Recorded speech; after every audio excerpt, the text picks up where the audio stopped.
You want Philly? Yeah, let's do it. Over the middle and into the end zone. Zach Ertz for the touchdown. The Philadelphia Eagles are Super Bowl champions. Eagles fans everywhere, this is for you. Bonjour à tous, bienvenue pour le 5e épisode déjà de Fly Podcast Fly. Je suis ravi de vous revoir. Avec moi, comme toujours, il y a Loïc. Salut Loïc. Salut Victor, bonjour à tous et à toutes. Et Grégory. Salut Grégory. Salut les garçons. Alors aujourd'hui, on va se détacher un peu d'actualité, puisque bon, la saison morte va être un peu longue, on va pas se mentir, entre mai, juin et juillet. Donc on va vous faire de temps en temps des petites récréations, des petits podcasts un peu hors série, sur des sujets qui nous sont venus à l'esprit et dont on a pensé qu'il pouvait être intéressant d'en discuter. Et le premier de ces sujets, c'est la All Decade Team. Donc la All Decade Team, c'est quoi ? C'est la meilleure équipe de la décennie. La décennie en NFL étant définie par les saisons 2010 à 2019. Donc on a pris tous les postes, un par un, on a chacun donné nos choix et on va vous parler des joueurs qui nous ont fait vibrer dans cette décennie. Pour certaines positions, il n'y aura évidemment pas de débat et ce sera juste partager des souvenirs. Pour d'autres, on va pouvoir avoir un débat plutôt animé. Donc on va voir tout ça ensemble. Et nous allons commencer par le poste le plus important du football américain, le poste de quarterback. Et on a eu des noms plutôt séduisants dans cette décennie chez les Eagles. Je vais commencer par Grégory, parce que Grégory, toi, plutôt que d'aller sur les deux candidats un peu naturels dont on va parler, t'as décidé de jouer le coup de cœur sur le quarterback. Alors, je précise quand même que je suis fan de Carson Wentz. Alors, vous le savez, j'ai les maillots, j'ai les cartes, tout ce qu'il faut. Bébé Carson depuis le début. Donc, il n'y a pas de débat. En fait, il est là comme Nick Foles, il y a le Super Bowl. Vous allez revenir sur ça. Mais il faut sortir un nom de cette période. Et je vais jouer l'émotion, parce que statistiquement, bien sûr que ça ne va pas fonctionner. Parce qu'en termes d'années, en termes de rendu dans les playoffs, ça ne fonctionnera pas. Mais je suis obligé de parler de Michael Vick. Parce que Michael Vick, moi, il m'a fait lever de mon siège. Il m'a fait hurler. Il m'a fait adorer encore plus cette équipe. Et quand on avait dans le roster McNabb et Vick, vous imaginez bien tous les deux, et vous qui nous écoutez maintenant, vous êtes au courant à quel point j'ai vénéré Randall Cunningham. Avoir dans la même équipe McNabb et Vick, c'était quelque chose qui m'a ramené en arrière. Tu vois, on avait des solutions, ces quarterbacks noirs qui pouvaient courir, qui pouvaient lancer, qui étaient électrisants. C'était quelque chose d'hallucinant. Il faut se rappeler que McNabb quand même est pro bowler à ce moment-là, même s'il est sur la fin de sa carrière, évidemment, du côté des Eagles. Vick, il arrive très rapidement, après des années de prison, parce qu'il avait tué des chiens de combat. Voilà, on en est quand même sur quelqu'un qui est la honte absolue du sport américain, qui a été une énorme star aux Falcons, qui se retrouve ruiné. Il n'a plus rien. Les Eagles lui tendent la main et ils s'en servent pour une formule, une forme de jeu que j'aime énormément, qui est le Wildcat. Alors vous imaginez bien que quand je vous ai parlé de Jalen Hurts, moi je me projette dans ce qui a été le passé, et en me disant tiens, ce garçon pourra nous reproposer à nouveau ce genre de choses. Donc voilà, moi la Wildcat, je trouvais que c'était une attaque assez incroyable. Il est revenu, on rappelle, comme remplaçant. McNabb s'en va aux Redskins, il arrive, Kevin Kolb prend les rênes de l'équipe, tout le monde s'en conne de Kevin Kolb, je veux dire à part Victor qui a dû acheter son maillot par je ne sais pas pourquoi, par pure erreur, Victor, je ne sais pas pourquoi, hein. Bon, voilà, c'est les choses qui arrivent, on t'en voudra pas de cette erreur de jeunesse. Vick, il arrive, Kolb se blesse, et Vick commence à nous sortir des matchs incroyables. On se rappelle de ce match, je pense que vous vous en souvenez de ce match contre Washington, par exemple, qui est Monday Night Football. Non, mais on est dans un truc complètement fou. Ce 28-3, c'est 291 yards, c'est 3 touchdowns, joueur offensif de la NFC pour le mois de septembre. Le problème, c'est qu'il se blesse beaucoup. Puis il revient aux Redskins en 2010 contre les Redskins. 333 yards à la patte, 4 touchdowns, 80 yards à la course, 2 touchdowns. Il va au Pro Bowl à la fin de la saison 2010. Alors après, ok, on va perdre des matchs, on va perdre contre les Packers alors qu'on aurait pu se qualifier. Mais il est électrisant, il est spectaculaire. Et il va jouer encore 2 saisons comme titulaire avant de s'éteindre et d'être transféré. Partir aux Jets, et nous on récupérera l'immense Mark Sanchez, encore plus nul que nous au poste de quarterback. Bref, je voulais parler de Michael Vick parce que pour ces moments-là, et vous avez dit oh oui, je sais que vous avez rêvé et vous avez hurlé devant votre poste. une petite parenthèse, il y a deux choses. Déjà, la première, c'est qu'il faut se rappeler qu'en 2010, tout le paradoxe du truc, c'est que lors de l'affrontement contre Washington, le quarterback de Washington, c'est Donovan Oui, McNabb. bien sûr, c'est pour ça que je dis qu'il parle Ça, là-bas. c'est T'as terrible. raison, Non, on mais est c'est contre terrible. McNabb, voilà. L'image est terrible. Et le souvenir que j'ai, moi, de Michael Vick, c'est Madden. Il était injouable sur Madden. Tout le temps, Tu faisais 240 yards au sol à chaque match, c'était terrible. Bien sûr. C'était terrible, c'était presque pas juste d'avoir un joueur comme ça. Heureusement, des parties en ligne n'existaient pas. Je pense que, ou alors j'y jouais pas, mais s'il y avait des parties en ligne, ça devait rager assez sévèrement contre Michael Vick. Et ces stats n'ont été battus que cette année par Lamar Jackson, hein. En termes de quarterback coureur, c'est Oui. la première fois qu'il De est sa battu. période Falcons. Voilà, ça peut être Falcons, Mm. hein, je précise. Même si ses stats à Philly étaient très belles. Voilà pour Oui, Vic, oui, même tout à si fait. c'est pas le numéro 1, c'est le coup de cœur. Et je pense qu'il fallait commencer par un peu de bonheur, les garçons. Il mérite une mention, il mérite une mention. Alors pour le deuxième choix, je vais m'adresser à Loïc qui a fait le choix facile et je vous expliquerai après pourquoi c'est le mauvais. Mais Loïc, explique-nous pourquoi tu as choisi Carson Wentz. Tout simplement parce que ça a été le quarterback le plus régulier sur cette décennie. Contrairement, même si j'adorais Vic, hein, c'est un des joueurs qui m'a fait aimer la NFL. Comme toi, Victor, je jouais avec sur Madden. T'avais raison, Greg, il était électrisant, mais il était inconstant, comme Nick Foles, inconstant. Mark Sanchez, j'en parle même pas. Sam Bradford, c'est pareil. Et au final, celui que je trouve le plus constant, bah, c'est Carson Wentz. 4 ans. Faut pas oublier qu'en 2017, si on gagne le Super Bowl, bien évidemment, il y a le run de Nick Foles, mais faut pas oublier que si on va en playoff déjà, c'est parce que Wentz était le MVP de la saison avant qu'il se blesse. Donc je suis pas sûr qu'on puisse avoir beaucoup de saisons où on avait un quarterback qui jouait comme le MVP. Là, ce qu'il a fait la saison dernière aussi avec au mois de décembre où il avait plus personne autour de lui quasiment et il a réussi à amener cette équipe en playoff. Limite, on était prêt à faire jouer des joueurs amateurs, quoi, tellement il n'y avait plus personne avec les blessures. Donc oui, pour moi, c'est le meilleur quarterback de cette décennie pour les Eagles. Alors moi je vais défendre un autre poulain, je vais défendre Big Dick Nick, évidemment Nick Foles, parce que mon quarterback préféré c'est certainement Carson Wentz. C'est un joueur que j'adore, auquel je crois beaucoup. Mais il y a un moment, le cœur va beaucoup parler dans ce classement, mais la raison doit parler de temps en temps. Carson Wentz, c'est 0 victoire de playoff. C'est pas de sa faute, il a été blessé, etc. Mais c'est un fait. Nick Foles, il y a une saison historique déjà en amont, c'est la saison 2013, si je dis pas de bêtises, la fameuse saison du 27 touchdowns, 2 interceptions. Et puis c'est 4 victoires en playoff sur les saisons 2007-2018, dont 3 victoires en 2017, un titre, le premier de l'ère Super Bowl des Eagles, et un Super Bowl MVP. Donc à partir du moment où tu es MVP du premier Super Bowl remporté par les Eagles dans l'histoire, je n'oublie pas des titres d'avant Super Bowl, mais là on est focus sur la période Super Bowl. Forcément, tu es le quarterback de la décennie. Il aurait même joué que ces 3 matchs-là, Falcons, Vikings, Patriots, il aurait été quarterback de la décennie. J'en ai rien à faire qu'il ait été moins régulier, qu'il n'ait pas fait de stats en saison régulière, etc. Bien sûr, il profite de Vance qui lui a donné une équipe qui était première de la conférence. Mais l'histoire est parfois injuste, mais l'histoire est ce qu'elle est. Il gagne les 3 matchs de playoff en faisant face aux Vikings et aux Patriots 2 performances incroyables. Ah bah c'est les 2 plus grosses performances, je pense, qu'on ait pu voir en playoff, finale de conférence, Super Bowl, hein. Mais Même tu parles Patrick Mahomes, ça fait 2 matchs de fou furieux en 2019, mais Foles a réussi à faire encore plus fort. il faut rappeler, tu parles du Super Bowl, Victor, mais on a le Philly tous en tête, et il y a la statue devant le stade et tout, mais la passe qu'il fait pour, je sais plus, je crois que c'est Jeffrey, non, je sais, honnêtement, là d'un coup ça m'échappe, mais la passe qu'il fait de 40 yards pour le touchdown au retour, mais de la zone mi-temps, Oui. c'est Mais c'est sûr. démentiel de précision, de sang-froid et de talent. Le 4-1 où il trouve Zach Ertz, Incroyable. c'est vraiment un modèle de déplacement dans la poche comme sait faire Drew Brees.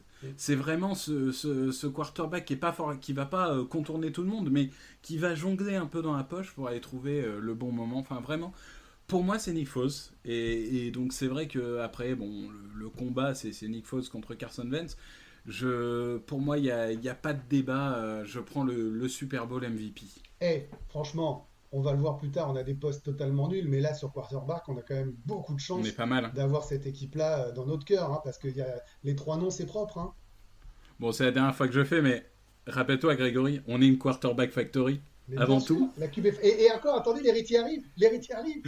Ah, les mon Thierry, Dieu. Jalen Hurts. D'ailleurs, Grégory, dans la première mouture, avait mis Jalen Hurts, évidemment, au quarterback de la décennie, hein, mais on Ouais, en il avait parce parlera. mis que Hurts, comme je il avait veux mis que Hurts à Carson, tous les postes, hein. comme je veux que Carson soit le MVP de la ligue prochainement, je le veux. Vous avez bien entendu ma passion pour la Wildcat et toutes ces plays un peu surprenants. Vous le savez, ça commençait pas à me chauffer. Allez, enchaîne, Victor, enchaîne, parce que ça y est, vous êtes en train de me chauffer, de m'agacer. Ouais, en plus, on a fait un peu long, mais c'est le poste le plus Ouais, important. bien Il y a sûr. des postes qui vont aller beaucoup plus vite. Déjà, premier poste qui va aller plus vite, et je vais donner la parole à Loïc, c'est coureur. Coureur, il n'y a pas beaucoup de débats, hein, LeSean McCoy et le reste du monde. Ah, il n'y a pas photo, hein. C'est sûr. Même si Miles Sanders a fait une très très bonne saison rookie, limite meilleure que celle que McCoy, en tout cas statistiquement, il a fait qu'une saison alors que McCoy était vraiment au top 2010, 2011, 2012. Ouais, non, il n'y a pas photo. Shady McCoy, l'ombre qui nous a fait rêver de nombreuses années. Il y a un autre running back qui pourrait être mentionné, mais je vais te garder parce que mon petit doigt me dit que quand on va parler des retourneurs, on risque de le mentionner. Passons au receveur. Et là, je vais donner la parole à Grégory, au moins pour le numéro 1, Mm. parce que là non plus, pas trop de débat. Deshaun Jackson. Ouais, je, on rigole quand on parle tous les trois, et on l'a déjà fait dans les podcasts précédents, pardon. Euh, le foot américain, comme les sports américains, sont des sports de statistiques. En plus d'être des sports, évidemment, athlétiques, hein, c'est pas la question, mais ce sont des sports de statistiques. Et il y a le côté électrisant chez Deshaun Jackson qu'il y avait chez Michael Vick. Voilà, c'est la question, pour qui vous payez un billet dans un stade de foot, Deshaun Jackson fait partie de ces mecs-là. Et donc, c'est tout ce qui compte, en fait, pour moi. Peut-être que statistiquement, il y aura mieux. Bien sûr, il est pété toute cette saison. Bien sûr, il est agaçant. Il y a 1000 trucs. Mais, lui, il a réuni à la fois le côté électrisant, passionnant, excitant, allez, limite bandant, et en plus, le côté j'ai des bonnes stats et j'ai fait gagner mon équipe. Donc, il est numéro 1 incontestable du côté des Eagles. Je suis juste triste, mais pour lui, en fait, qu'il n'ait pas été dans l'équipe qui a gagné le Super Bowl, parce qu'il l'aurait aussi mérité de par son attachement avec les fans des Eagles. Et ce mec-là, il a ce côté menace perpétuelle, il a ce côté showman, et il a ce côté main sûre, en plus d'être extrêmement rapide. Je veux dire, si on pouvait drafter chaque année des mecs comme Deshaun Jackson, on serait les premiers ravis. Donc, pour moi, il réunit à la fois l'émotion et les stats, et il est numéro 1 des wide receivers de la décennie. Je suis d'accord qu'il n'a pas gagné 2017 et que c'est une honte, comme McCoy d'ailleurs, hein, puisque rappelons que Chip Kelly, en plus de se débarrasser de Deshaun Jackson, avait envoyé LeSean McCoy contre Kiko Alonso. Hein. On s'en On le rappelle déteste. tous, grande réussite. Chip Kelly, il faudra un jour faire un podcast pour dire toute la haine qu'on a contre lui. Deshaun Jackson, moi j'ai juste deux images, une mauvaise et une bonne. Une mauvaise, mais dans le sens vraiment pour l'anecdote, c'est cette fameuse action où il relâche le ballon avant la end zone lors de sa saison rookie. C'est contre Dallas, si je dis pas de bêtises. Ouais, c'est ça. Donc ça, c'est vrai que ça aurait dû nous coûter un touchdown. Heureusement, les règles font que personne n'a récupéré le ballon, donc on a repris la balle au yard 1. Et l'image, c'est ce retour de punt contre les Giants. Bien sûr. Ce Miracle of the Meadowlands number 2, incroyable, ce retour de punt. Le temps est expiré, hein, il reste 0 secondes. Il remonte, il fumble le ballon, il le reprend, il remonte tout le terrain et il va danser autour de la end zone avant de rentrer dedans. Ça, c'est une image, moi je crois qu'on en reparlera un jour de nos meilleurs souvenirs, mais à chaque fois que je repense à ce retour de punt, j'ai des frissons qui me viennent, c'est terrible. Loïc, je ne sais pas si tu veux rajouter quelque chose sur Deshaun Jackson, mais je vais te laisser faire la transition vers ton numéro 2, qui est également mon numéro 2, Jeremy McLean. C'est vrai qu'on avait j'allais dire un trio, mais c'est vrai plutôt un quatuor au début des années 2010 avec Vic, McCoy, Deshaun Jackson et le quatrième dont on parlait un peu moins à l'époque, c'était Jeremy McLean, qui pour moi était peut-être le receveur le plus complet qu'on a eu sur cette décennie-là. C'est pas forcément le plus flashy parce qu'il y avait Deshaun Jackson qui faisait des choses incroyables. Mais McLean, c'est quand même une sacrée histoire puisqu'il faut pas oublier qu'il a eu un cancer, je crois, qu'il a réussi à le battre, qu'il est revenu, qu'il s'est fait les croisés, enfin, lui, c'est vraiment l'un des départs que je regrette le plus aussi quand il était parti à Kansas City retrouver Andy Reid. C'est vrai qu'il Après était une vraiment... saison à 1300 yards, Ouais, d'ailleurs. exactement. La saison 2014, c'est la seule saison où il est le leader de l'attaque. Il fait quelque chose comme 1300 yards. Ah Et oui, il part à il Kansas était City. excellent, les mains, la concentration. Et puis, le type de joueur, c'était le complément parfait de Deshaun Jackson. Exactement. C'était ce qu'il fallait à côté d'un Deshaun Jackson. Exactement. C'était vraiment le mec dont on attendait à ce qu'il soit au mieux un numéro 2 et qui a été non seulement le meilleur numéro 2 de la ligue et pendant 2 saisons même un numéro 1. Et comme tu dis, il a battu l'adversité et c'est assez incroyable. Non, mais il n'y a rien à dire aux arguments de Loïc, il a raison. Mais je vais mettre, moi, Jeffrey, rapidement, Alshon Jeffrey, parce que il y a cette plus-value Super Bowl, il y a ces playoffs magnifiques, il y a ce Super Bowl magnifique.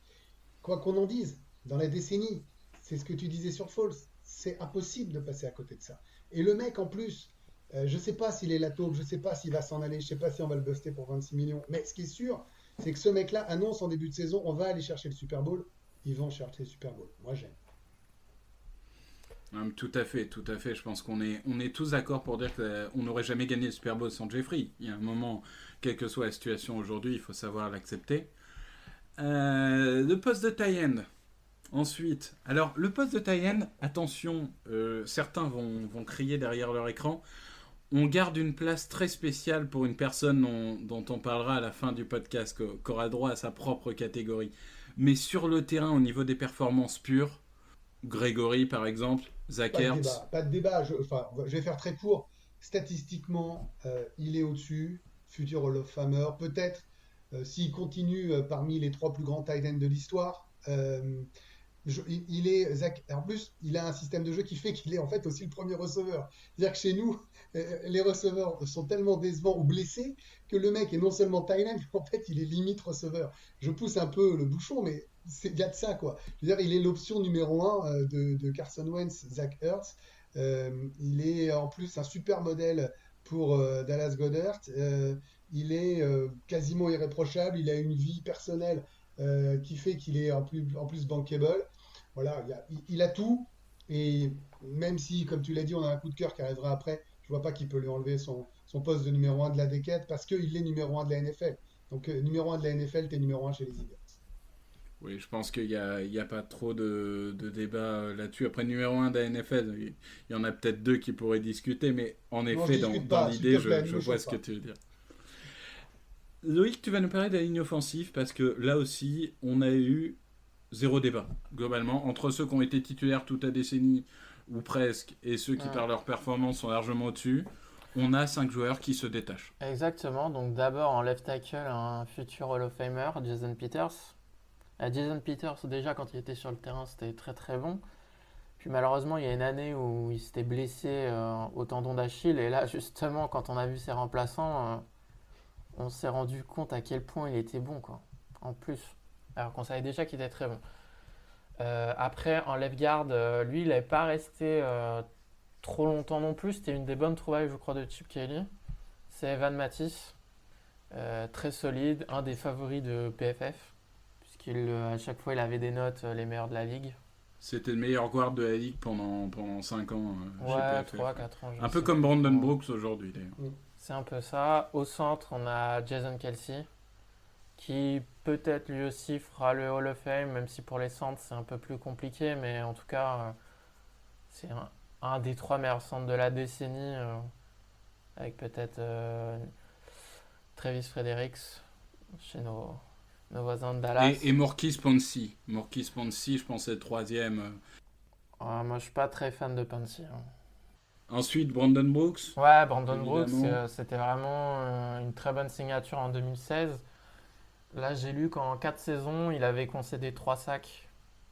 Je sais pas si on se rend compte un peu du délire, quoi. 3 sacs en 4 ans. Donc, faut quand même se souvenir que là, il a fait une énorme saison cette année alors qu'il s'était fait le tendon d'Achille en janvier. Donc pour tout le monde, c'était à se demander s'il allait jouer l'année 2019, dans quel état, et le gars revient et c'est limite un des meilleurs linemen de toute la ligue. Bon là, et malheureusement, il s'est encore reblessé, une grosse blessure, donc on va espérer qu'il revienne à son meilleur niveau. Mais ouais, pas de débat, même s'il y avait, on va peut-être le mentionner, Todd Hermans qui a fait une très bonne carrière aux Eagles Ouais, pendant une Todd dizaine Hermans, d'années. moi, c'est vraiment pour moi celui qui mérite la mention. C'est vraiment si on veut prendre une image un peu basket, c'est vraiment le 6e homme, quoi. Mm. C'est celui qui était pas titulaire, clairement, mais qui méritait une place. Et on va finir, je vais finir, tiens, par Lane Johnson, parce que je viens de commander son maillot. C'est mon Ah. prochain maillot. Ouais, c'est ça. Et du coup, Lane Johnson, c'est un peu comme Jason Peters, hein, c'est un joueur indéboulonnable qui avait finalement été drafté pour éventuellement remplacer Peters à gauche, sauf que comme Peters n'a jamais voulu baisser de niveau de jeu, il est resté à droite. Et finalement, aujourd'hui, il est très bien là où il est. C'est beaucoup moins la mode d'ailleurs qu'avant de faire permuter les joueurs de droite à gauche. On les voit avec les Mitchell Schwartz et d'autres joueurs, ils restent à droite en général. Et bon, il est inattaquable dans la décennie. Hein. Je pense qu'il n'y a pas trop de soucis avec ça. Ouais, bah Il lui, faut quand c'est même se pareil. dire Hein. que la ligne quand on la nomme là sur nos choix, Peters, Matisse, Kelsey, Brooks, Johnson, on a été gâtés aussi. Hein. Il y a on va arriver dans les zones d'enfer, mais celle-là, comme le poste de quarterback ou même de receveur, elle est propre. Hein. Non, mais de toute façon, 2019, si on dit toujours, on gagne, enfin, on va en playoff avec les receveurs du practice squad, etc. Mais pourquoi l'attaque continuait quand même à vivre un minimum? C'est parce qu'une ligne offensive de ce niveau-là, ça te fait vivre une attaque à elle toute seule. Mm. Mm. C'est quand tu laisses 5 secondes à des receveurs, même s'ils sont moyens, il y en a un qui finira par se démarquer. Après, pour revenir sur Lane Johnson, comme j'avais déjà dit dans un podcast précédent, lui, dès qu'il est absent, l'attaque, elle Ah, ça se baisse voit. de niveau. Moi, je me souviens Surtout qu'il est sujet aux commotions. Ouais. L'année rookie de Wentz, quand il fait ses 10 matchs de suspension, c'est là que la saison s'est terminée. Hein. Pourtant, les Eagles Ah oui, c'est étaient sûr. à 1 ou 2 snaps d'être 4 victoires pour 0 défaite avant cette défaite à Détroit. Là, il se fumble. Mais après, derrière, quand il loupe les 10 matchs, je crois qu'on doit en perdre au moins 8. Et l'attaque Ouais, avance plus du tout. on finit à 7-9. Ouais, en gagnant 2 matchs où les Giants et les Cowboys jouent pas vraiment. Mais là, c'est pareil, quand il a été blessé, on l'a vu en match de playoff. Hein. Il était pas là, ça s'est ressenti sûr. tout de suite. Non, mais c'est sûr, c'est terrible. On va passer de l'autre côté, on va passer en défense. Et on va laisser Grégory nous présenter ses choix au niveau des défensifs tackles. Alors, il y a un choix qui paraît évident. Fletcher Il Cox. y a un autre choix qui Attends. va être moins évident. Ouais, enfin moi, oui. Alors Fletcher Cox, on va pas passer 3 heures dessus. C'est lui dont tu parles sur l'évident. C'est un monstre. Voilà, c'est un monstre. C'est un géant de ce poste-là. C'est un infranchissable. C'est un leader. C'est un formateur en plus parce que c'est quelqu'un qui a réussi je trouve, à sublimer des mecs qui ont progressé à ses côtés. En plus, on a une stratégie qui est de faire jouer plusieurs mecs pour arriver plutôt frais en quatrième quart-temps, mais lui, il pourrait jouer tout le match, que ça poserait pas de problème. Euh, J'emploierais même presque le terme de mutant. Alors je suis dans le superlatif parce que les stats vont pas vouloir dire grand-chose, mais on parlait de Hall of Famer, ce mec-là est vraiment un Hall of Famer, garanti. Qui dans la ligue sur les 10 dernières années peut regarder Cox et lui dire j'ai été meilleur que toi? Vas-y, j'attends. Le seul problème qu'il aura, c'est que c'est une position Bien qui est de sûr. moins en moins Non, regardée mais par les bien- votants. Non mais je parle en dehors des. Ça- Alors, ok, je vais réexprimer ma pensée. Aaron Donald, Aaron Donald, ouais, Ouais, allez, Aaron c'est peut-être Donald. le seul. D'accord. Voilà. Mais ils sont C'est- pas, ils sont deux quoi. Ils sont deux Oui, au-dessus des non, autres. je pense qu'il est le deuxième meilleur défensif tackle de la décennie. Hein. D'ailleurs, dans la All Decade Team de la NFL, si je dis pas de bêtises, c'est lui qui accompagne Aaron Donald. Hein. Et puis après il y a un débat parce qu'il y a Mike Patterson que moi j'ai mis. Je crois que Victor aussi t'es de mon côté. Et on aurait pu parler aussi de Tim Jernigan. Moi, je vais laisser Loïc en parler, mais je trouve que Patterson Cox, je joue Patterson pour la beauté de l'assemblage des deux. Voilà, je joue ce côté-là. Je sors de ma zone Super Bowl. Voilà, mais ça se joue à un poil de cul. Hein. Clairement, on est de toute façon sur un choix, le deuxième défensif tackle, c'est un choix par défaut hein, parce qu'on n'a rien de durable, puisque finalement, Mike Patterson, il est très durable, mais dans la décennie d'avant. Dans cette décennie-là, il joue quoi, 2010, 2011, 2012, il est blessé quasiment toute la saison. C'est une Il récompense de joue la des bouts de décennie match. d'avant, quoi. Ouais, c'est plus qu'il fallait choisir quelqu'un. Et c'est vrai que c'était lui ou Jernigan. Et toi, Loïc, t'as pris le choix de prendre Timmy. Exactement, parce que Super Bowl, et puis cette année-là, en fait, on se rend compte depuis que quand tu mets un gars qui avait le niveau que Jernigan avait, pardon, cette année-là, tu te rends compte que Cox, il a un peu plus de liberté. Il n'a pas forcément deux ou trois gars sur lui, donc ça lui permet d'être encore plus performant. Parce que Jernigan, sa première année, il était vraiment très bon, il gagnait ses 1 contre 1, et après, malheureusement, il a eu ses blessures. Notamment sa fameuse blessure au dos où personne ne sait ce qui s'est vraiment passé, c'est un peu le secret. Et donc on espère que cette année, avec Hargrave et Malik Jackson, du coup ça va permettre à Cox d'être statistiquement en tout cas beaucoup plus dominant. Mais ouais, c'est un choix par défaut en fait. C'était quelqu'un, on n'a pas eu un defensive tackle qui a fait 2 ou 3 bonnes saisons sur la décennie. Par contre, au niveau des defensive ends, on a de quoi faire. On a de quoi faire. On a même le début d'un débat. Bon, finalement, on a tous eu le même choix qui consiste à prendre Trent Cole et Brandon Graham dans l'ordre que vous voulez. Je vais peut-être commencer, moi, en parlant du troisième homme, de Connor Barwin.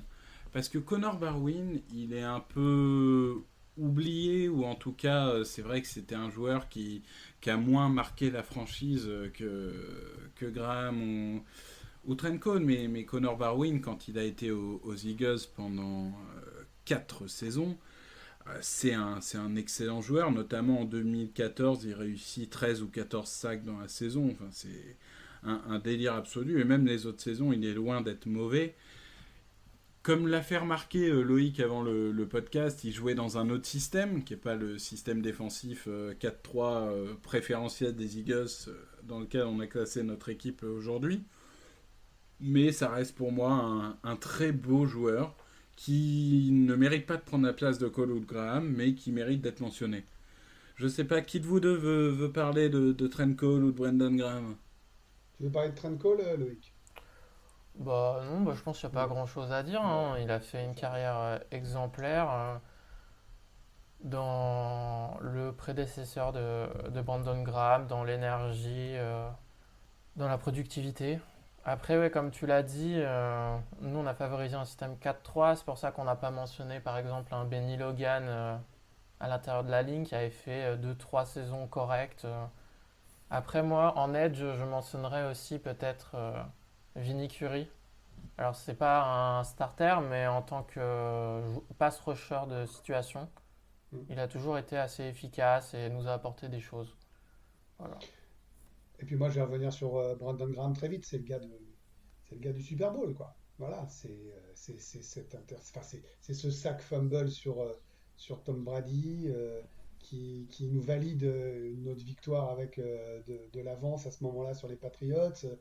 C'est le mec qui m'a fait hurler par rapport à ça. C'est l'action la plus décisive en dehors de celle des quarterbacks. Donc il mérite d'être là. Et allez, on peut mettre aussi Derek Barnett dans la discussion juste pour le fun, parce qu'une fois de plus, c'est quand même ces dernières années où il y a eu pas mal de triomphes. Voilà. Et Brandon Graham, c'est quand même quelque chose d'assez étonnant, parce que c'est un joueur qu'on draft en 2010 avec le 13e choix. Pendant 5 ans, il ne s'impose pas. Il est titulaire pour la première fois en 2015. Et depuis, il est titulaire. C'est surtout qu'avant, il était connu pour être celui qu'on avait pris plutôt que Earl Thomas. Exactement.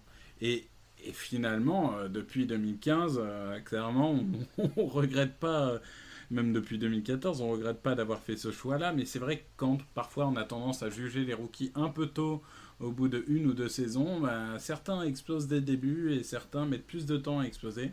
Ça, c'est vous, surtout qui jugez les rookies tout de suite. C'était vous, les deux. Non, moi je veux donner ma chance à Arcega Whiteside. C'est Loïc qui veut enterrer. Non, alors Brandon Graham, c'est un peu différent parce qu'il fait une saison rookie plutôt bonne pour un edge rusher. C'est juste qu'à la fin de l'année, il se fait les ligaments croisés. Oui, il se blesse. Et après, il a galéré à revenir. c'est vrai qu'avec ce que je disais, la pression du fait que c'était pas Earl Thomas et que tout le monde voulait Earl Thomas parce qu'il fallait un successeur à Brian Dawkins, ça l'a pas aidé non plus. Il aimait Il bien. n'était pas très aimé par Chip Kelly. Hein. Au moment où c'est devenu Chip Kelly, Ouais, mais il a galéré bizarrement, à c'est trouver sous Chip Kelly justement où il Oui. s'est le plus développé. Sur la dernière année. Sur la dernière année, en 2015. Exactement. Ouais, Bon. ouais, c'est vraiment une trajectoire étrange. C'est vraiment une trajectoire étrange, Brandon Graham. Mais pour notre plus grand plaisir. Ah, attention, on Allez. arrive au linebacker, Victor. Ton poste de prédilection, là, on en a drafté Bah. 3, pépère. Là, il y a les linebackers qui arrivent avant d'arriver enfin au cornerback. Moi, j'attends que ce moment depuis le début du podcast. Hein.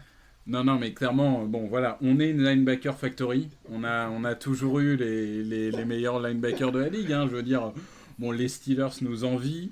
Les Patriots se demandent comment on fait pour avoir des escouades toujours plus incroyables les années passant. Mais finalement, on a quand même eu du beau monde, surtout en linebacker intérieur. Hein. C'est là où on est vraiment dans du linebacker middle, puisqu'on a tous choisi Jordan Hicks et Demeco Ryans. Ça, c'est un peu le choix évident. Il y a plus de débats sur le troisième choix. Alors, pour vous, c'est Nigel Bradham. Pour moi, ça sera Kendricks.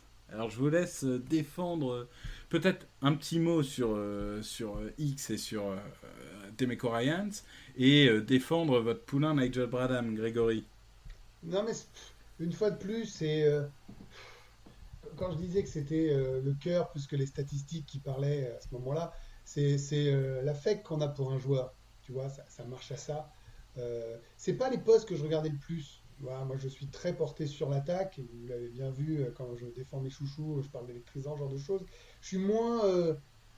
C'est méchant ce que je veux dire. Je suis moins intéressé, alors je sais bien que c'est là que ça se gagne les matchs. Tu vois ce que je veux dire en défense. Euh, j'ai pas le. Mon œil va pas se porter sur ça et je vais pas regarder les feuilles statistiques à la fin d'un match, d'une saison, sur les joueurs défensifs. Voilà, clairement, c'est pas que ça m'intéresse pas, c'est que ça m'intéresse moins. Voilà, je peux pas dire autre chose. Par contre, sur les cornerbacks, on va y revenir parce que là, ça m'agace parce que ça provoque des hauts le cœur. Tu vois ce que je veux dire? Mais s'il fallait choisir entre les deux, c'est une fois de plus parce que j'ai vu peut-être plus de rencontres où Nigel Bradham a été bon et que j'ai plus regardé de matchs à ce moment-là par rapport à Michael Kendricks. Voilà, tu vois, ça se joue à la marge. C'est juste que c'est pas un poste qui me. C'est tellement pas une LB Factory et c'est tellement pas des postes où on a été marquant que je m'y suis moins intéressé. Donc je vais plutôt vous écouter. Loïc, Ouais, Jordan non. Hicks, Demeco Ryans, Nigel Bradham. Bah, Ryan, c'était le leader de la défense sous Chip Kelly. C'était une bonne surprise parce que lui aussi sortait de blessure et c'est pour ça que les Texans l'avaient tradé. Donc, ouais, c'est un peu des choix par défaut. Et en même temps, c'est des joueurs qui ont plutôt été bons chez nous. X, c'est pareil, c'était plutôt un bon choix. Malheureusement, il a eu des blessures et du coup, c'est pour ça qu'on l'a laissé partir. Après, je trouve que ces choix, ça reflète un peu la philosophie de façon des Eagles vis-à-vis des Bien sûr. linebackers. Le but, c'est pas d'avoir les meilleurs de la ligue. Le but, c'est d'avoir des joueurs qui sont corrects et d'investir à d'autres positions à la draft ou en free agency. Moi, après, j'ai choisi Bradham plutôt que Kendricks parce que Bradham, il a fait 3 bonnes saisons. 2016, 2017, 2018. L'année du Super Bowl, c'est lui qui prend en main quand X se blesse. Il a vraiment tenu le milieu de la défense. Et pour moi, Kendricks, c'était un gros potentiel. On était vraiment tous très excités quand il a été drafté. Même sa saison rookie était plutôt bonne. Et après, j'ai trouvé qu'il n'avait jamais atteint Tu son peux peut-être rappeler potentiel. les dates de Kendricks, comme tu as donné celle de Bradham. Kendricks, il a été drafté en 2012, Ouais, devant Bobby Wagner, je crois. c'est ça. Alors en fait, Michel Kendricks, c'est drafté en 2012, il reste jusqu'en 2017. Après, bon, il est parti à Seattle et il y a eu des affaires un peu compliquées pour lui, mais notamment des affaires de délit d'initié, etc. Si je dis pas de bêtises. Enfin, Ouais, bon, exact. ça c'est la suite de sa carrière et là il a réussi à se relancer. C'est vrai que finalement Bradham fait sens. Hein, Bradham fait sens. Bradham, moi, il m'a toujours frustré parce que je me suis toujours dit que si ce mec-là savait intercepter des ballons, il aurait eu 5 Pro Bowls dans sa carrière, quoi. Ah, mais Parce je pense que- qu'on a tous râlé devant la télé en se disant, mais c'est pas possible, Bradham, achète-toi des mains. Et en On en a fait, marre, quoi. moi, c'est ça qui fait que j'ai mis Kendrick. C'est à moitié parce que Kendrick, j'aimais beaucoup. Je trouve qu'il. Alors, pour le coup, c'est un linebacker extérieur.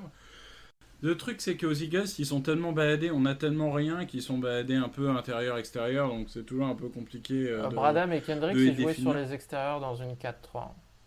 Aux Et Eagles. ensuite, Bradham, il a fini à l'intérieur. Et Ouais, Kendrick, quand X se blesse et part.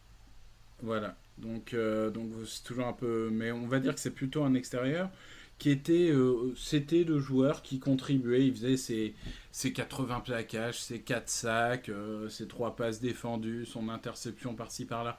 Ça n'a jamais été un grand joueur, mais c'était un bon joueur qui nous a rendu service pendant longtemps. Et je préférais rendre hommage à ce joueur-là qu'on oublie parfois, plutôt qu'à un joueur qui m'a fait rager un nombre de fois sur des drops terribles. Oui, mais on a le droit, une fois de plus, d'être du côté du Super Bowl gagné. Voilà, ce genre de choses, c'est toujours pareil. Et surtout, je parlais... Michael Kendrick, il le gagne. Oui, Ouais, il le gagne. Kendrick et Bradham, Ouais. ouais. Oui, il le gagne. Mais ce que je veux dire, c'est que Bradham, moi je trouve, mais c'est perso, hein, je trouve que pour cette conquête du Super Bowl, je me suis mal exprimé, il est plus important. Voilà, tu vois, ça joue là. Ouais, Voilà, ouais, ça joue juste sur ça à la marge, mais ça en dit long. Je vous parlais d'ADN des Eagles dans les podcasts précédents. Ça en dit long sur notre ADN et à quel point il y a des postes, et on va le voir dans quelques secondes, qui sont négligés, qui sont oubliés, qui sont ratés. Alors, Moi, j'ai une tu dis, question on va pour le voir dans Victor. quelques secondes. Attends, quand tu dis des postes oubliés, linebacker, c'est un poste oublié. Le poste dont on va parler Non, c'est après, il raté, n'est pas après. oublié parce Non, qu'on non, a. ça, c'est Voilà, oublié. raté. Oui, oui, l'ADN, c'est des postes oubliés, en tout cas laissés volontairement de côté, Et ouais, c'est délibéré, ouais. et d'autres Oui. ratés avec une C'est ça. succession d'échecs absolument spectaculaire, mais du coup succulente. Hein. C'est Moi, du ça. coup- Alors vas-y Loïc, donne-moi ta J'ai question. une question, parce que tu râlais après Bradham. T'as jamais râlé après Kendricks quand il loupait tous ses plaquages? Si, mais ça m'a moins marqué, tu vois. Ça me foutait moins Alors la que haine. tu vois, moi, ça m'a plus marqué que Bradham. Pourtant, Bradham, ça m'a Non, bien mais de marqué toute façon, aussi, mais, on l'a dit, hein, quand tu fais une équipe de la décennie, t'as forcément le cœur qui parle et il y a des choses qui t'ont Exactement. plus ou moins marqué. Hein. Clairement, bon, ça fait partie des choses. Moi, oui, Bradham m'a fait plus râler que Kendricks. En tout cas, dans mes souvenirs, peut-être que c'est Bah, moi, je me suis juste posé une question. Qui a été le plus décisif dans l'année du Super Bowl et jusqu'à la conquête? Terminé. Sinon, Ouais, sinon je ça c'est à l'égalité. Et alors, on va arriver sur le poste le plus incroyable de la décennie. Je crois qu'on aurait pu faire un podcast juste là-dessus, non? Non, mais c'est plus possible, quoi. Cornerback.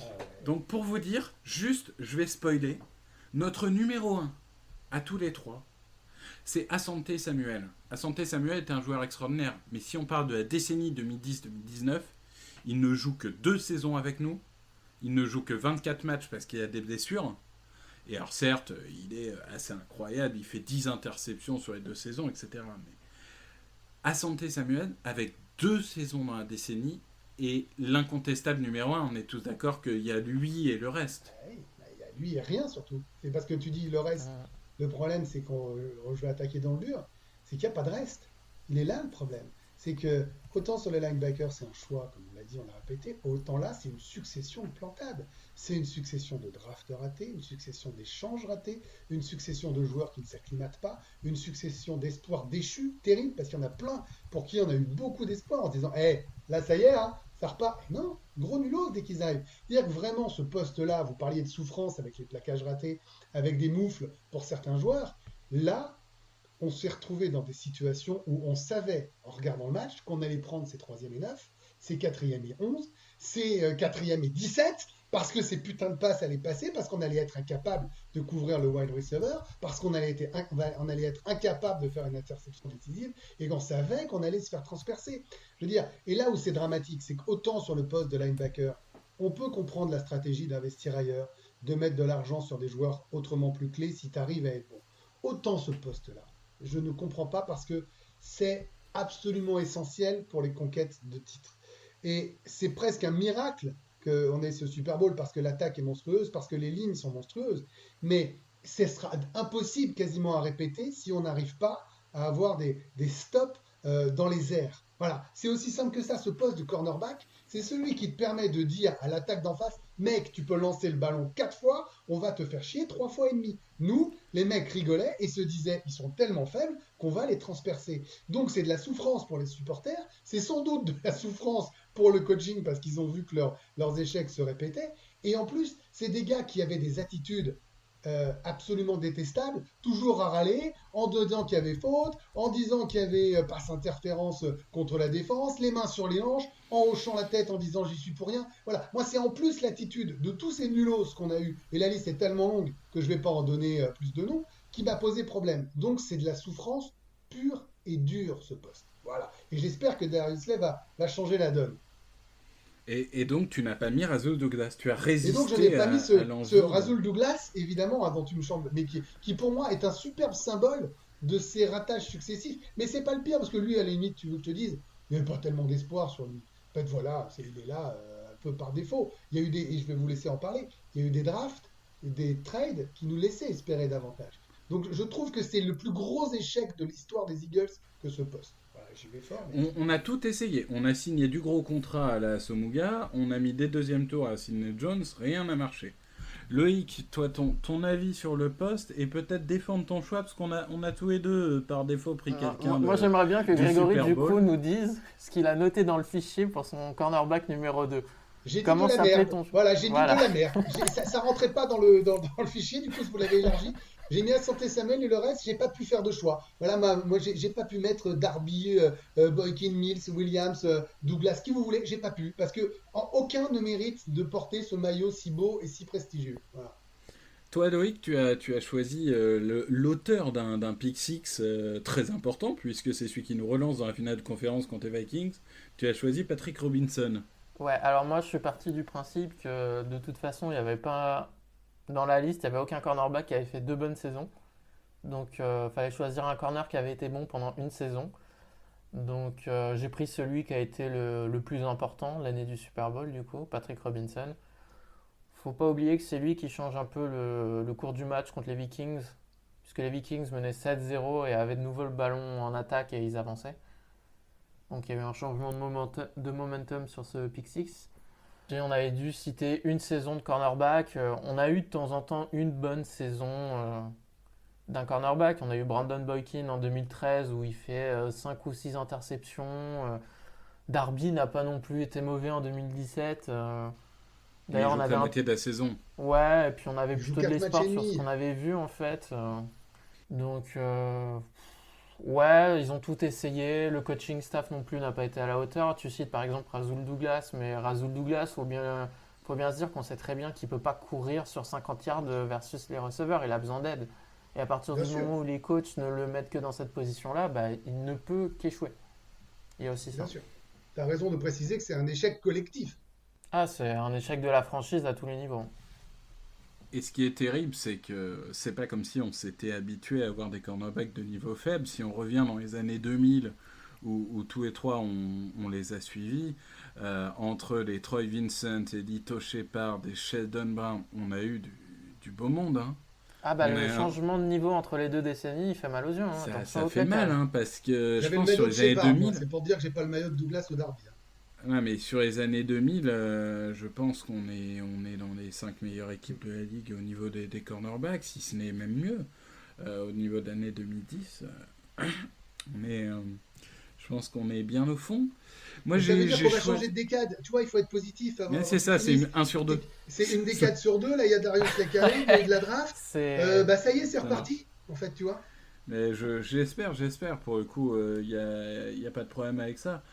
Moi, j'ai choisi Jalen Mills parce que je pense qu'il a été au-dessus de son niveau en 2017, mais il n'empêche qu'il a fait une super saison, notamment en red zone. C'est vraiment quelqu'un qui pouvait concéder des longues passes, qui pouvait concéder des interférences, etc. Mais arrivé dans la zone rouge, il a été très très bon en 2017.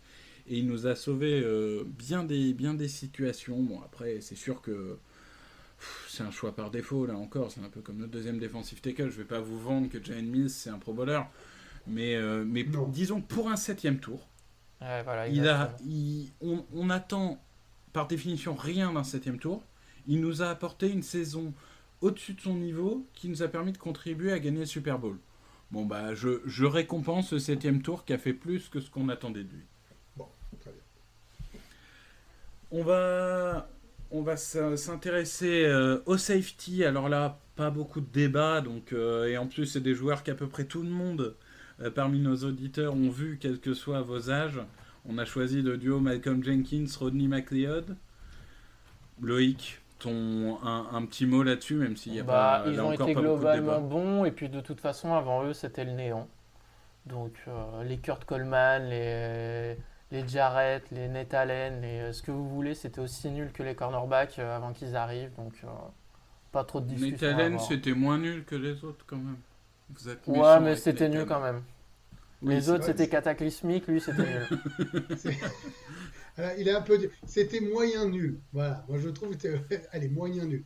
Mais il n'y a pas de débat là. On va pouvoir enchaîner parce que je vois pas. Il y a pas de débat parce qu'ils ont été, comme l'a dit Loïc, ils ont été meilleurs. Mais il n'y avait pas de mal à être meilleurs. C'est que même s'ils avaient été moitié moins bons de ce qu'ils ont été, ils auraient quand même été les meilleurs. Ah bah, exactement. Exactement. On arrive aux équipes spéciales. Mm. Au niveau des kickers, j'ai envie de dire, on en a eu. Hein. Alors, autant dans les années 2000, on a eu que Akers, quasiment. Autant dans les années 2010, on a eu une plâtrée de kickers. Globalement, il y en a un qui ressort, Jack Elliott. Bah, Jack Elliott, moi, c'est le. Une fois de plus, hein, je repars sur les grands moments, comme tu l'évoquais tu évoquais les Giants. Moi, il y a ce coup de pied, voilà, c'est plus de 60 Ouais, yards, cette 62 yards. victoire, qui fait que, bon, à partir du moment où un mec me fait lever de mon canapé, les bras en l'air, en Mm. gueulant, je le mets dans mon équipe de la décennie, parce que, alors, il a juste un défaut. Il faudra faire gaffe, parce que pour le moment, ça n'a pas coûté cher, mais il y a un moment ou un autre, ça peut être un peu embêtant, c'est il rate, alors assez fréquemment, le mot est un peu fort, mais plus de fois que ça ne serait autorisé, des transformations. Voilà. Donc, je ne sais pas si c'est de la Plus c'est déconcentration. proche, plus Plus il c'est loupe. proche, lui. moins il est C'est fiable. incroyable. Par C'est- contre, Et plus c'est important, plus il les met. voilà. C'est pour ça que je m'agace Oui. pas plus que ça, mais il y a un moment quand tu as fait l'effort de faire une série avec des receveurs remplaçants et que ça te rapporte que 6 points alors que ça devrait faire 7, et que les matchs sont au cordeau parce que tu souffres à chaque fois, c'est un chouïa pénible. Mais il est fiable, il est bon et il résiste à la pression. Loïc, punter, Donny Jones. Là encore, pas trop de débat. Ouais, Sur la même si décennie, en Cameron tout cas. Johnston fait le boulot actuellement depuis 2 ans. Ouais, Donny Jones qui a dû faire un punt, je crois, au Super Bowl, le pauvre. C'est pas le Super Bowl des punters. Non, clairement Mais pas. non, pas trop de discussion. Je crois que comme le long snapper derrière, John Dorenbos. Mais crois de que- souvenir, en 2017, Donny Jones, il fait un très bon match contre les Falcons en division. Ouais, bah c'est le match où vraiment on a galéré jusqu'à cette fameuse réception de Torrey Smith après l'interception loupée par le défenseur d'Atlanta. Ça lui rebondit sur le genou, ça finit dans C'est les mains de Torrey incroyable. Smith juste avant la mi-temps. Du coup, ça permet de mettre 3 points. Non, mais c'était, action absolument incroyable. Dingue. Non, mais quand on y repense, cette saison, On ça était peut pas bénis- se on était reproduire. bénis T'as des t'as eu dieux. tellement de. C'était Et justement, incroyable. comme Grégory disait, le field goal de 61 yards, pour moi, c'est vraiment ça qui lance la saison en fait. C'était en Oui, semaine bien 3, sûr, tu sors d'un totalement. match horrible contre Kansas City, Bien sûr. et derrière, ça a enchaîné. Tu peux C'est basculer. Si tu mets pas Exactement. tu prends pas cette victoire, je suis quasiment persuadé qu'il n'y a pas de Super Bowl. Mais de toute façon, la NFL, quand on regarde finalement, ça se joue toujours à 2-3 actions. C'est pour ça que souvent, quand on fait les bilans des équipes, finalement, quand on regarde une équipe à 7-9 et une équipe à 10-6, souvent, c'est 3 actions sur des milliers et des milliers qui décident d'un bilan. Ça se joue tellement à rien. On a un salary cap qui est très bas. Enfin, beaucoup d'équipes performantes. C'est vraiment un sport. De toute façon, ils ont créé ce sport pour ça, hein, pour que ça se joue dans les 2 dernières minutes du 4e quart-temps, pour que La ça se joue dans le volatilité dernier est match de la incroyable. saison, et pour que ça se joue au cordeau avec des matchs éliminatoires et pas de série. Je veux dire, Bien ce sûr. sport-là a été créé pour ça. Hein. Bah c'est le seul des 4 grands sports américains qui a des playoffs sur un match et pas Voilà. sur 7. Et donc ça rend le côté un peu plus spectaculaire. Et c'est aussi et tu parlais de ça, parce qu'on parle de cette incertitude et de cette quasi-égalité entre les équipes, parce que c'est à la marge, effectivement, en tout cas celles qui sont entre la 3e et quasiment la 20e place de la saison. Et en plus, la météo, par exemple, c'est le seul sport où tu vas jouer quand il neige et tout le monde est heureux. Alors que tous Bien les sûr. autres sports du monde s'arrêtent dans ces moments-là.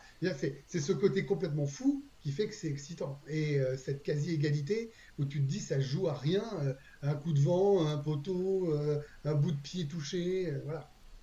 Ah bah, c'est sûr que l'avantage de jouer à domicile au football américain, quand tu t'appelles Green Bay ou Kansas City ou autre, c'est vrai que c'est assez important.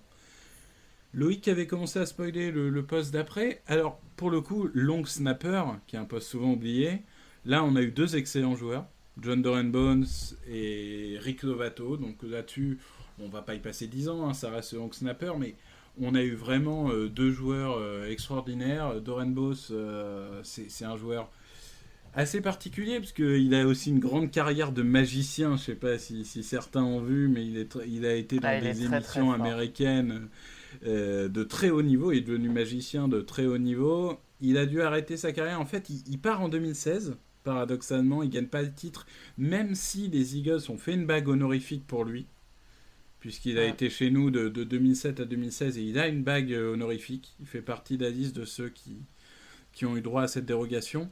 Il part en 2016 pour aller aux Saints, et au moment de sa visite médicale avec les Saints, on détecte un problème au cœur, si je ne dis pas de bêtises. Il a été opéré en urgence. Bon, aujourd'hui, ça a l'air d'être derrière lui. Il a l'air d'être en pleine santé, mais c'est vrai que ça a stoppé sa carrière. Mais on va dire que c'est un joueur, ça aurait pu être beaucoup plus grave, et en plus, il a trouvé une reconversion dans laquelle il a l'air de s'éclater. Donc vraiment, John Doran Boss, c'est un symbole de cette équipe, et c'est vrai qu'aujourd'hui, on a Rick Lovato qui est très bon, et on est encore tranquille pour les 5, 6, 8 prochaines années. Moi, c'est un poste, je vais être très franc avec vous, hein. C'est un poste que je ne regarde, mais alors pas du tout, que je ne connais pas du tout, et je n'arrive même pas à identifier si on est bon ou pas bon. Je préfère être complètement franc, hein. Autant sur le reste, on discute les yeux dans les yeux, autant sur là. Alors moi, je vais te dire, il y a un moyen très simple pour savoir si le gars est bon ou pas. Est-ce que tu en as entendu parler de la saison? Exactement. Oui. Si On n'en entend pas parler, c'est qu'il fait pas de conneries, fait pas de mauvais snaps. Donc tant qu'il fait ça, tout va bien. Je vois rarement, enfin ouais, mais j'ai pas le sentiment de voir beaucoup de mauvais snaps en même temps. Alors en fait, ça arrive très rarement, et c'est là où c'est terrible comme poste. C'est dès qu'il y a une erreur, elle est mise dans la loupe, alors que les mecs ils font. C'est souvent quand il y a ou le long snapper ou le holder qui s'est loupé. Le kicker tape dans les lacets, et du coup le ballon peut partir n'importe où. C'est notamment arrivé à Vinatieri cette année, et c'est vrai que quand ça arrive, là tout de suite il y a un focus sur le poste. Mais globalement, si tu fais bien ton boulot, on parlera jamais de toi. Ouais, par exemple, au Super Bowl, les Patriots, le field goal qu'ils mettent sur le poteau au premier quart-temps, je me souviens plus si c'est un mauvais snap ou si c'est le holder qui se Je crois que c'est plante, le holder qui se loupe. Mais oui, t'as raison qu'il est mal placé. Et du coup, non, c'est pas Gostkowski, il doit taper un peu n'importe comment et ça va sur le poteau. C'est ça. Ouais, mais moi je voyais plus sur le coup le holder que responsable que le snap. Mais vous avez bien fait d'expliquer quand même. Sachant que le meilleur holder de l'histoire reste Tony Romo, hein. On est dans un podcast sur les Eagles, on peut se permettre de rappeler que les Cowboys ont perdu un match de playoff sur un field goal de 20 yards juste parce que Tony Romo sait pas tenir un ballon. Voilà, c'était gratuit. Signé des contrats. Hein. Non, mais c'était gratuit, hein, c'était gratuit, c'est juste. Oui, bah écoute, il a signé 17 millions, donc Grégory, c'est pour ça que c'est à toi de. Non, mais c'est à toi de montrer que t'es meilleur que lui. On attend le contrat à 18. Tu nous invites au resto hein, si tu signes 18 millions. Mais un bon resto, je te donnerai les adresses. On va finir par 2 choses. La première, les retourneurs. Alors au début, on s'était dit kick retourneur, punt retourneur. En vrai, on va pas mentir.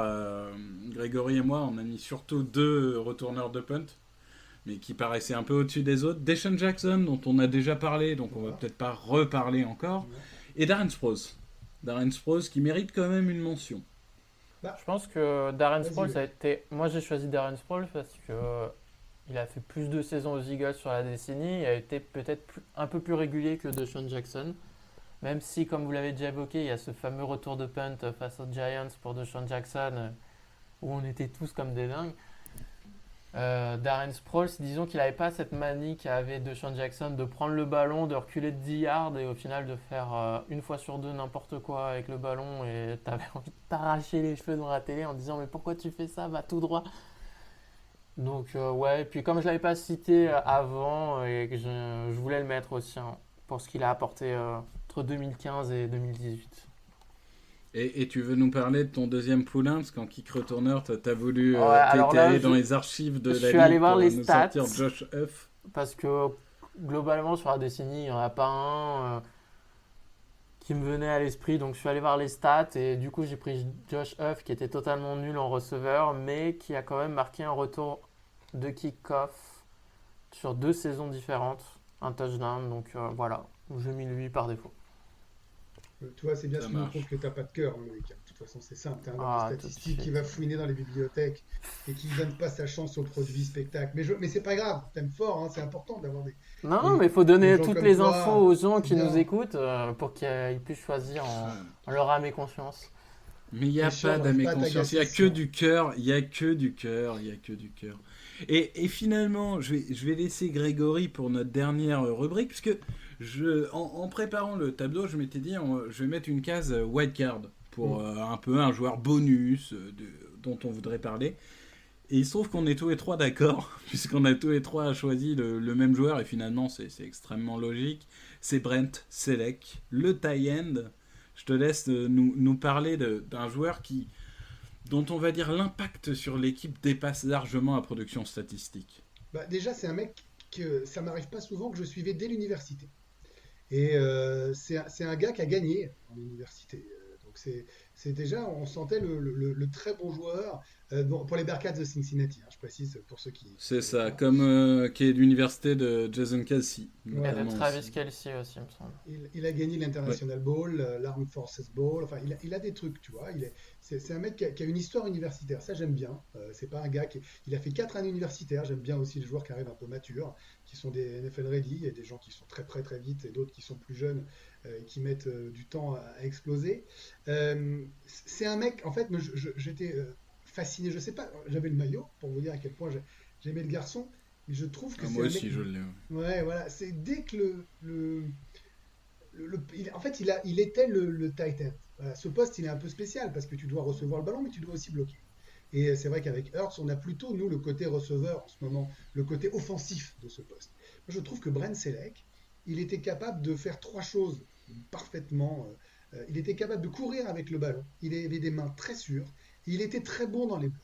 Voilà, moi je trouvais que Brent Selleck, c'était le prototype même. Quand tu es un mec qui s'intéresse à la NFL et que tu mets les 3 petits tirets de ce qu'il faut faire quand on est tight end, il faisait ça d'une manière incroyablement régulière. C'est-à-dire que saison après saison, c'était quasiment toujours le même rendement. Il était capable d'être très bon dans la zone rouge, c'est-à-dire que vraiment, il était facile à trouver. Alors, peut-être pas aussi facilement qu'un Zach Ertz aujourd'hui, hein, je précise parce que Ertz, c'est quand même le très très haut niveau. Moi, je trouve que c'est un mec qui était d'une fiabilité. Voilà, je pense que c'est le bon mot, d'une fiabilité absolue.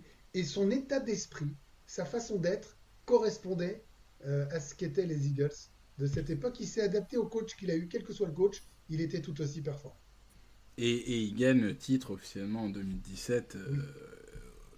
du coup, comme une récompense un peu de 10 années de bons et loyaux Parce services. qu'il joue 16 matchs hein, quand même dans la saison de 2017, mais évidemment, il n'y a que 13 réceptions, il n'y a que 130 yards, il est derrière Hurts, voilà, avant qu'il parte en mars 2018.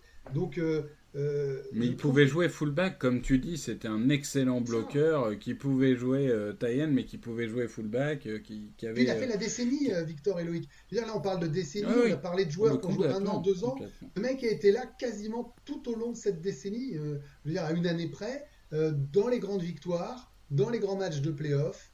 Euh, bon, et Non, puis mais je maintenant, il pense qu'on rebosse aux est. Eagles, quoi. Je veux dire, il est au département des opérations football, il poursuit l'histoire. Je veux dire, c'est un Eagles avec un E majuscule. Ouais, Je avec pense qu'on Barwin est, on est et tous Sproles. d'accord. Ouais. Ouais, Et moi Loïc, j'ajouterais que t'as quelque c'était chose à un rajouter? warrior et que il est arrivé qui dépanne en tant que long snapper justement. Et C'est vrai. justement, il a plutôt fait du bon boulot quand il a dû dépanner. Il était prêt à faire ce qu'il fallait pour l'équipe. Et surtout, au fil des années, il a vraiment eu à cœur de s'améliorer en tant que bloqueur chaque année. Hmm. Donc, ouais, c'est pour ça que Je suis je l'ai mis d'accord. aussi, hein. C'est vrai qu'on Je avait suis pensé d'accord aussi à et Sproles et Jeffrey, mais du coup, on est tous tombés d'accord sur Selleck. je pense que les progrès qu'on a vus de Dallas Goedert en bloc sur ses premières saisons en NFL, je ne serais pas étonné que Selleck lui ait donné quelques bons conseils là-dessus. C'était pas un mauvais bloqueur à la base, hein, mais là aujourd'hui il est vraiment arrivé à un très très haut niveau au niveau du bloc. Et puis pour finir sur Select, pardon, parce que je vous ai parlé longuement de Michael Vick au début, ils étaient, alors c'est pas Wentz Hurts, hein, mais c'était sa cible préférée. C'est-à-dire que Vic, il était capable de trouver Selleck. Et si j'ai cité Vic, je suis obligé de citer Brent Selleck. C'est vraiment la définition de la soupape de sécurité, quoi. C'est pas le joueur explosif comme tu les aimes, mais c'est le joueur qu'il faut, quoi. C'est celui qui va faire la passe de 5 yards, enfin la réception de 5 yards sur la 3e et 4. C'est celui qui va gagner ce yard après réception qui te permet de prolonger le drive. C'est vraiment un... Et puis, mentalité irréprochable. Enfin, je veux dire, le mec, tout pour l'équipe. Puis c'est le poste qui doit peut-être un des postes les plus complets de tout le roster, tight end, parce que tu dois être capable... Il n'y a pas beaucoup de postes où tu dois attaquer et défendre. Hein. Il y en a, en fait, il y a ce poste de tight end. Et il était bon, pas partout. C'était même pas moyen plus, il était bon partout. Voilà. Oui, je suis d'accord. Surtout, faut remettre aussi les stats dans le contexte de 2009-2010, parce qu'on l'oublie vite, mais la NFL évolue très très rapidement. Et l'utilisation de tight end en 2009, c'est pas l'utilisation de tight end d'aujourd'hui. C'était pas aussi systématique. Il y avait des Antonio Gates et tout, mais c'était pas forcément. Au début de sa carrière, je pense que c'était la cible favorite de McNabb. Hein. Bon, c'est vrai qu'à l'époque, les receveurs, c'était pas trop ça, mais. Comme quoi, on a un ADN de tight end, hein. Oui, tight end factory, les gars. Hein. Tight end factory. Bah, pour le coup, franchement, en tight end, ils se sont pas trompés. Hein. Que ce soit Selleck, Hurts ou Goddard, on est solide. Hein. Et Jalen Hurts aussi. Et Jalen Hurts. Notre futur tight end. Il arrive, bébé. Notre futur tight end. Et vous savez quoi, on va dire aux auditeurs, on s'était dit, ça va être un podcast très très court, pourquoi pas faire un petit bonus derrière ou quoi. On est à 1 heure de podcast. C'est bien, voilà, c'est le moment d'y aller, les copains. Là. C'est bien. C'est le moment d'y aller, mais c'est bien. Ça veut dire qu'on a finalement plus de choses à dire qu'on le pensait. Et puis, on va dire que ça fait partie de ces podcasts qui sont un peu des respirations. Ouais. On n'est pas sur la saison, on n'est pas sur de l'enjeu, etc. On se fait plaisir, on se rappelle des bons souvenirs. Vous pouvez l'écouter à tout moment, c'est intemporel. Ça sera même encore valable dans 10 ans parce que ça parle d'une décennie passée. Tout va bien. Exactement, c'est un hors-série et on va en faire quelques-uns. On va aussi faire des podcasts d'actualité, évidemment, mais on va avoir quelques podcasts hors-série durant cette saison morte pour ne pas vous laisser sans nouvelles de nos Eagles. Allez. Il me reste donc à vous remercier. Loïc, donc, que vous retrouvez sur le Twitter EaglesFR. Merci Victor. Grégory, que vous retrouvez sur le Twitter Grégory HR et le matin sur RTL2 dans le double expresso, parce que je dis l'expresso, souvent je me fais engueuler. Et moi-même, vous pouvez me retrouver sur Twitter, Victor Roulier ou Donovan McNoob en nom de scène. Du coup, merci à tous. On vous retrouve très rapidement et on vous souhaite un bon déconfinement, puisqu'il paraît que ça arrive bientôt. Salut. Allez, au revoir. Salut. Open with a throw and a pass picked off by Dawkins. Brian Dawkins with the interception. And Dawkins is down to the 10.